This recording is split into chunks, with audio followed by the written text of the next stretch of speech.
Vous traduisez dans votre tête, vous cherchez vos mots, et quand ça sort en anglais, ça sonne bizarre, pas naturel. Au mieux, on vous comprend, peut-être avec difficulté, au pire, pas du tout. Et là, ça sonne comme l'anglais d'une vache, excusez du peu, désolé pour les vaches espagnoles, mais comme une vache espagnole. Ça ne va pas du tout. Donc aujourd'hui, je vais vous montrer comment vous sortir de ce piège, comment arrêter le mot à mot et penser directement en anglais pour parler plus vite et surtout naturellement.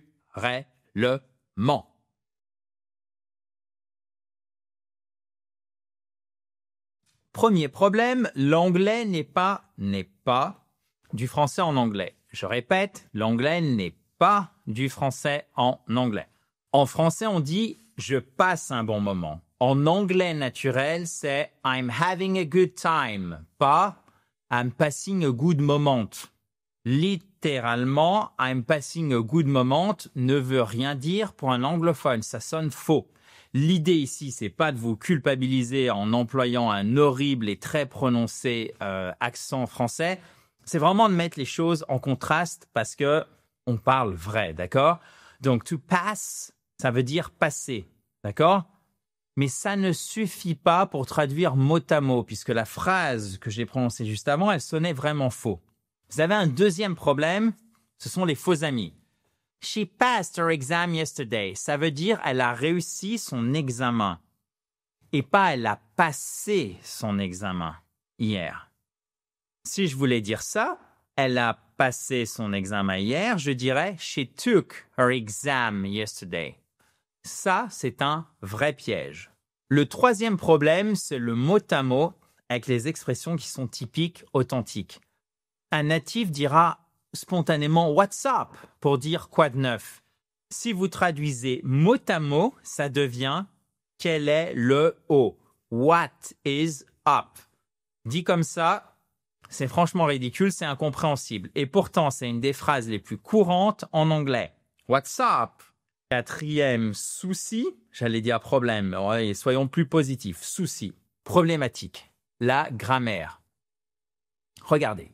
I've lived in London for 2 years. Ça veut dire j'habite à Londres depuis 2 ans. Pas j'ai habité à Londres depuis 2 ans. I've lived in London for 2 years. En français, c'est du présent. J'habite à Londres depuis 2 ans.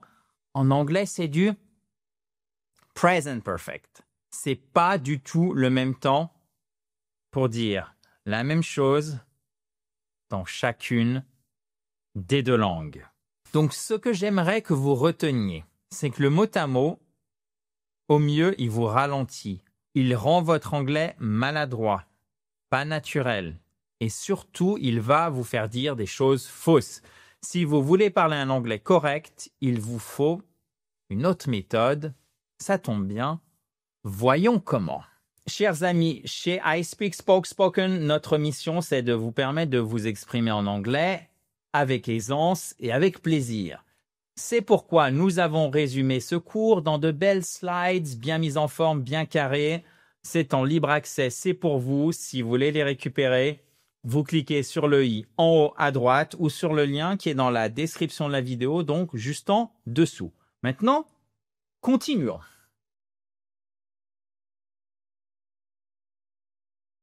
Alors, comment fait-on pour arrêter ce satané mot à mot qui nous colle un peu trop à la peau? Avez-vous remarqué? Alors, la solution, elle est simple. Il faut apprendre à penser directement en anglais. Vous allez me dire comment je fais. La première étape, il faut vous construire un noyau dur personnel d'anglais. Parce que vous n'avez pas besoin de tout apprendre. En réalité, retenez bien ceci, 20% de ce qu'un native speaker, c'est quelqu'un dont l'anglais est la langue maternelle, ok? Donc ces 20%, ils vous servent à couvrir au minimum 80% des conversations de la vie quotidienne. Autrement dit, c'est là où c'est magique, 20% du vocabulaire, 20% de la prononciation, 20% de la grammaire, etc. vous permettent de vous exprimer dans la majorité des cas, ceux dont vous avez besoin, à n'importe quel moment de la journée et aisément. Et ça, en fait, c'est ce que vous avez peut-être appris en économie sous le nom de la loi de Pareto. Et vous devez en profiter. C'est le fameux 20-80. C'est un des mécanismes, et ça n'a rien d'artificiel, c'est du réel, hein, vraiment. C'est un des leviers les plus efficaces pour ne plus faire de mot à mot quand vous parlez anglais. Posez-vous donc toujours cette question. Do I need to learn it in English for my life? Do I need to learn it in English for my life? Est-ce que ce mot, est-ce que cette nouvelle expression, est-ce que c'est vraiment utile pour moi dans ma vie de tous les jours pour parler anglais? C'est vraiment un automatisme à acquérir. Il faut absolument que vous fassiez cette sélection de cette manière. Par exemple, l'équitation, c'est horse riding. Vous n'avez rien à voir avec les chevaux. Bon, dans ce cas-là, inutile. Mais si vous travaillez dans un centre équestre, si c'est votre passion, là, c'est essentiel pour vous. Et horse riding, il faut le connaître. C'est donc la première étape. Vous construisez votre noyau dur personnel d'anglais. La deuxième étape, vous associez systématiquement ce vocabulaire avec sa prononciation. Un mot que vous connaissez mais que vous ne savez pas prononcer, c'est inutile, absolument inutile. C'est comme un numéro mal composé. Si vous loupez un seul chiffre, vous ne pouvez pas joindre la personne.